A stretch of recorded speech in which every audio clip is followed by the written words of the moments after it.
Good morning sa mga followers kong Sexyes and Macho Man at sa mga ka-driver kong katanks. Yan. Ang topic po natin today is about rejection. Ang rejection po mga ka-driver ay isang kasiraan. Yung sira ka po sa mata ng mga tao o sira ka po sa mata ng operator. Ibig sabihin po, katank ka-driver ay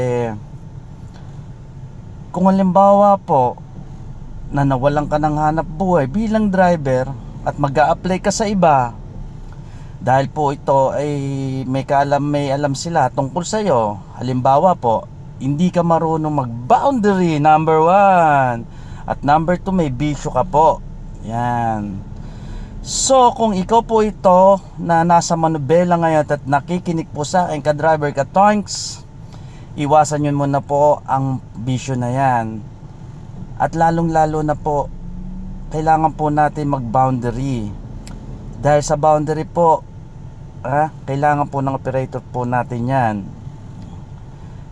Nasisira po tayo dahil sa boundary na yan. So, it's better po mga ka-driver, mga ka-tanks, na hanggat maaga pa po, matuto na po tayong tigilan kung ano man po yung bisyo na yan, or matuto na po tayong mag-boundary para ang ating trabaho mas tumagal po sa atin. So makontento po tayo kung ano pong ibigay ng Diyos sa maghapon nakita po natin. Ang sa akin lang po, guidance lang po para sa inyo to, dahil napakahirap po ng trabaho ngayon, at sa susunod pa mas mahirapan po tayo. So ngayon pa lang maging matino tayo at maayos na driver para sa ating pamilya. So paano po? Tara, biyahe na tayo.